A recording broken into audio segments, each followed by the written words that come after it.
ایک مرتبہ ایسے ایک واقعہ ہوا کہ بغداد میں ایک عظیم الشان ولی کامل کی آمد کا ذکر ہوا کہ جسے قطب الاقطاب کہا جاتا تھا، یعنی ولایت کا ایک بہت اونچا مقام ہے قطب الاقطاب کہنا۔ آج کا ہمارا اور آپ کا سوچ سمجھ کر کے زبان میں جو جملہ آیا وہ بول دینا نہیں ہوتا ہے، جس طریقے سے ایک مقام کے لیے، ایک مرتبے کے لیے ایک خاص لفظ متعین ہوتا ہے۔ دنیا کی جو زندگی ہے اس زندگی کے اندر بھی ہم دیکھتے ہیں ہر ٹیچر کو پرنسپل نہیں کہا جاتا ہے، ہر ٹیچر کو پروفیسر نہیں کہا جاتا ہے، ہر ٹیچر کو لیکچرر بھی نہیں کہا جاتا ہے۔ ایسے ہی ہر ایک کے مرتبے کے لحاظ سے، قابلیت کے لحاظ سے، ان کے عظمت کے لحاظ سے، ان کے علمی صلاحیت اور ان کے ظاہری باطنی ان کے نکھار جو سدھار ان کے اندر مطلوب ہے اس کے کمی بیشی کے لحاظ سے ان کے درجات متعین ہوتے ہیں۔ اسی طریقے سے اولیاء کاملین کے اندر بھی اونچے مقامات ہوتے ہیں۔ ان مقامات کو ہم کسی پر بھی اپنی مرضی سے فٹ نہیں کر سکتے ہیں۔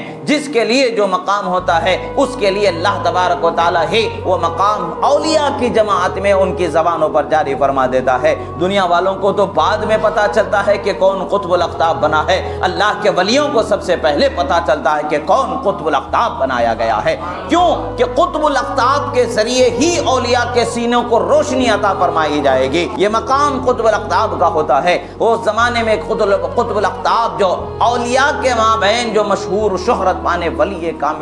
والے ولی کامل تھے، ان کی آمد کا شہرہ اور ان کے وہاں پر خانقاہ میں قیام کا شہرہ ہوا تو سب لوگوں نے ان سے ملاقات کا ارادہ فرمایا۔ اس میں حضرت پیران پیر غوث اعظم دستگیر رضی اللہ تعالیٰ عنہ نے بھی ارادہ فرمایا۔ آپ کے ساتھ دو اور لوگ تھے جنہوں نے ارادہ فرمایا، ساتھ پڑھنے والے، تو تینوں لوگوں نے مل کر کے ارادہ فرمایا کہ چلو جا کر کے حضرت سے ملاقات فرماتے ہیں، اکتساب فیض فرماتے ہیں۔ اور یہ اس زمانے میں بغداد کے تمام مدارس کے طلباء جو علم حاصل کرنے والے ہیں ان کے لیول کو دیکھا جائے تو سب سے اونچے لیول پر جو آتا ہے تو وہ حضرت پیران پیر کا لیول تھا۔ اس کے بعد کا جو درجہ تھا ان دو لوگوں کا تھا، یعنی اساتذہ ان کے پڑھانے والے بھی ان کی سمجھداری سے اور ان کی دانائی سے حیران رہ جایا کرتے تھے، اش رہ جایا کرتے تھے کہ کیا ذکاوت اور کیا ذہانت اللہ نے عطا فرمائی ہے۔ بہرحال ارادہ فرمایا ملاقات کرنے کا۔ جب وہاں جاتے ہیں ملاقات کے ارادے سے تو راستے میں ایک دوسرے سے تینوں نے گفتگو شروع کی۔ ایک شخص نے کہا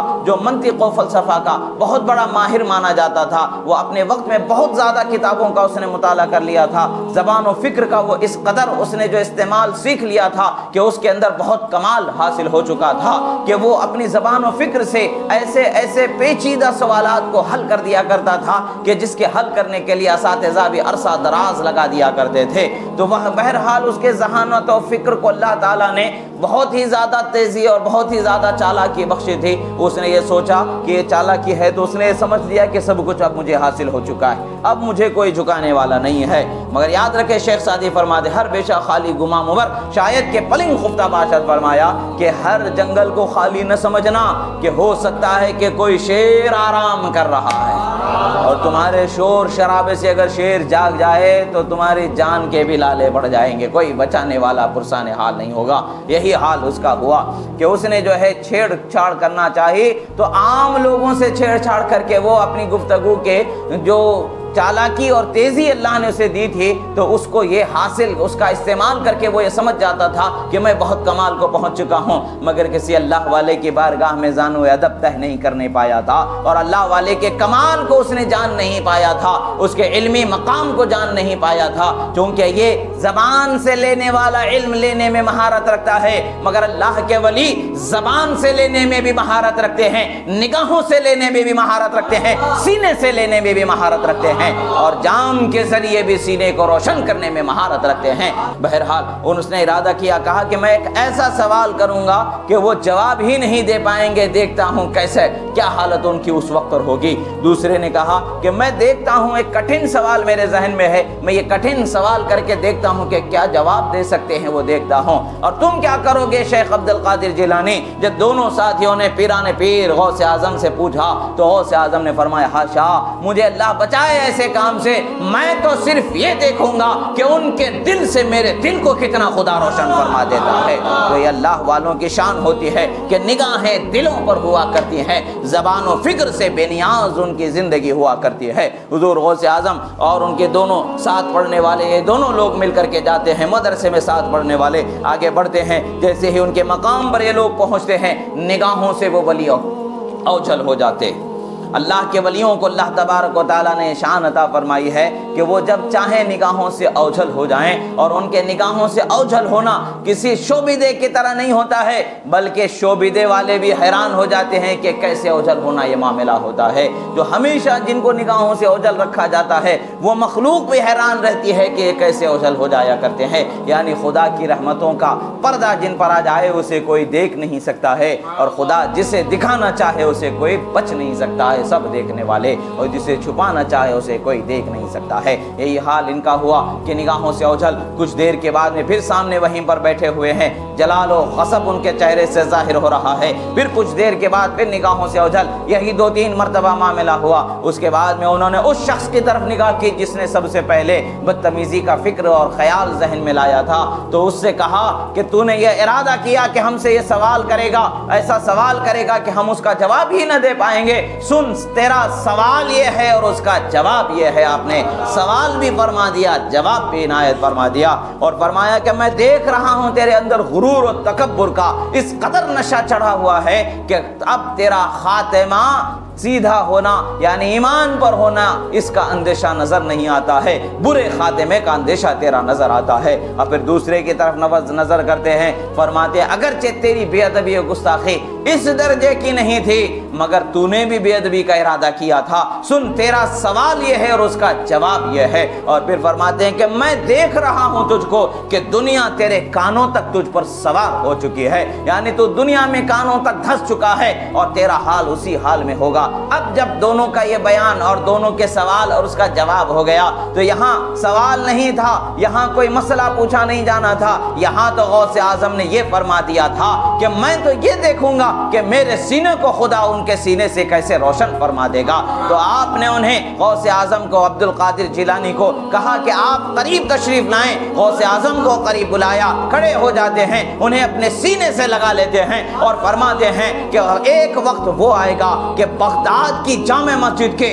ممبر پر یہ شہزادہ کھڑے ہو جائے گا اور اعلان فرمائے گا قدمی حاضی علی رقبت کل ولی اللہ، میرا یہ قدم روئے زمین کے ہر ولی کے گردن پر ہوگا۔ جب یہ اعلان ہوگا اس وقت پر روئے زمین کا کوئی ولی ایسا اپنے مقام ولایت پر باقی نہ رہے گا جو کہ ان کے اس فرمان کے لیے گردن نہ جھکایا ہو۔ جس نے گردن جھکائی وہی اس مقام پر باقی رہے گا، جس نے گردن نہ جھکائی مقام ولایت سے معزول کر دیا جائے گا، اب اسے وہ مقام اسے نہیں ہوگا، وہ ایک عام انسان سے بھی بدتر زندگی ہو جائے گی۔ اور آپ فرماتے ہیں روایت کرنے والے اس واقعے کا، یہ روایت یہ کرتے ہیں کہ جیسا شیخ نے بزرگ نے فرمایا تھا، وہ شخص جس کے بارے میں کہا تھا کہ تیرا ایمان پر خاتمہ ہونے کا اندیشہ ہے تو اس پر مرنے والا نظر نہیں آتا ہے، وہی حال ہوا۔ پڑھ لکھ کر کے سرٹیفکیٹ حاصل کرنے کے بعد بہت شہرت والا، بہت کمال والا ہو گیا، بادشاہ نے اس کو اپنا بڑا قریبی بنا لیا، ہوشیاری ذکاوت کے لیے اسے بہت اونچا اونچا مقام دے دیا گیا،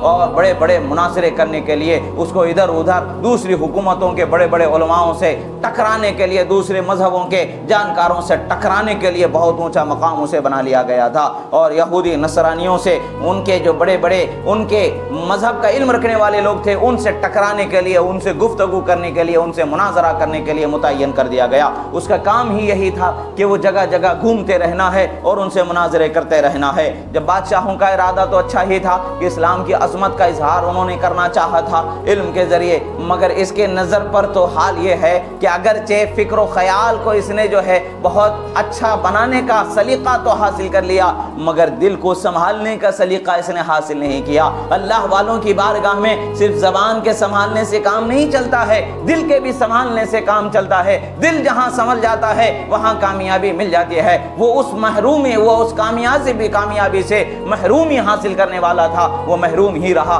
آخر کار ایک یہ نصرانی بادشاہ کے بڑے بڑے جو اس کے مذہب کے علم رکھنے والے لوگوں سے، بڑے بڑے پادریوں سے اس کا مناظرہ ہوا، اور مناظرے میں یہ جیت گیا تھا، اور یہ آخری مرحلے میں پہنچا کہ بادشاہ نے چال چلی کہ اپنی خوبصورت ترین بیٹی کو اس کے سامنے سے گزار دیا۔ پوری مملکت میں، پوری حکومت بادشاہ کی رسوائی کا اندیشہ آ کر کے ٹھہر گیا تھا۔ جب اس کی خوبصورتی کو یہ دیکھتا ہے، فریفتہ ہو جاتا ہے، بادشاہ سے کہتا ہے کہ تیری بیٹی سے میری شادی کر دے، میرا نکاح کر دے۔ بادشاہ کہتا ہے کہ تو تیرا مذہب چھوڑ دے، میں تجھ سے نکاح کر دوں گا۔ معاذ اللہ، اس ولی کی شان میں بے ادبی کرنے کا نتیجہ یہ ہوا کہ اس نے مذہب چھوڑ دیا، اور گمراہ ہو کر کے وہ بلکہ دین اسلام کو چھوڑ کر کے نصرانیت کو اپنا لیا اور کفر کو اپنا لیا، اسی حال میں مر گیا، اور اس کا انجام بھی وہی ہو گیا، یعنی اسلام سے اس کا رشتہ ٹوٹ گیا۔ یعنی اللہ کا جو فرمان، من عاد لی ولیا فقد آذنتہ بالحرب، جو میرے ولی سے عداوت کرتا ہے، دشمنی کرتا ہے، تو وہ میں اس کے خلاف جنگ کا اعلان کرتا ہوں۔ خدا کے اعلان کے بعد اب کیا کوئی باقی رہ جاتا ہے؟ یہ اعلان فرما دیا، یعنی خدا نے اسے اپنی رحمت سے دور کر دینے کا اعلان فرما دیا۔ اور دوسرے شخص کا بھی یہ حال ہوا کہ میں بھی پڑھ لکھ کر کے بہت اونچے مقام پر پہنچ گیا، بادشاہ نے مجھے قضات کا بڑا اونچا مقام دے دیا، خزانوں کی کنجیاں میرے ہاتھوں میں آ گئیں، سب کچھ میرے پاس رہا، دنیا کے جیسا کہ انہوں نے کہا دنیا میرے کانوں تک پہنچ چکی تھی، افسوس کہ مجھے اس سے سوا کوئی دوسرا موقع ہی نہیں رہا۔ ہاں، ہم نے دیکھا، ہم نے سنا شیخ عبد القادر جیلانی کے بارے میں انہوں نے جو کہا تھا، ویسے ہی شیخ عبد القادر جیلانی نے بغداد کی جامع مسجد پر ممبر پر کھڑے ہو کر کے اعلان فرمایا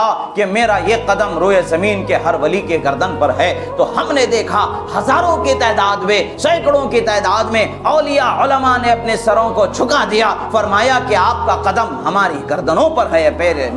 میرے میراں شیخ عبد القادر۔ انہوں نے ان کے ولایت کی برتری کو، ان کی بزرگی کو مانا، اور یہ عظیم مرتبہ جو اللہ تبارک و تعالیٰ نے انہیں عطا فرمایا ہے، یہ عظیم مرتبے کے لیے اولیاء صالحین نے ایک راز کو، ایک نکتے کو پنہا رکھا ہے کہ کس قدر انہیں یہ معاملہ ہوا۔ شب معراج روح مبارکہ غوث اعظم کی بارگاہ رسالت میں حاضر کی گئی، تو غوث اعظم معراج کو تشریف لے جاتے وقت پر ان کے کاندھے پر اپنے قدم مبارک کو رکھا تھا، اور ان کے روح سے پوچھا تھا، اے روح کون ہے تو جو یہاں حاضر ہے؟ عرض کیا حضور میں آپ کی اولاد سے ہی ہوں، اور آپ کے اولاد ہی سے مجھے خدا پہنانے والا ہے، دنیا میں مجھے بھیجا جانے والا ہے۔ تو آپ نے فرمایا تھا کہ تمہارے گردن پر میرا قدم ہے، تمہارا قدم اولیاء کی گردنوں پر فرما دیا جائے گا۔ یہ راز و نکتہ ہے کہ انہوں نے سرور انبیاء کے قدم کو انہوں نے اپنے کاندھے پر لے لیا، اور ان کے قدم کو کل ولیوں کے گردنوں پر خدا نے فرما دیا۔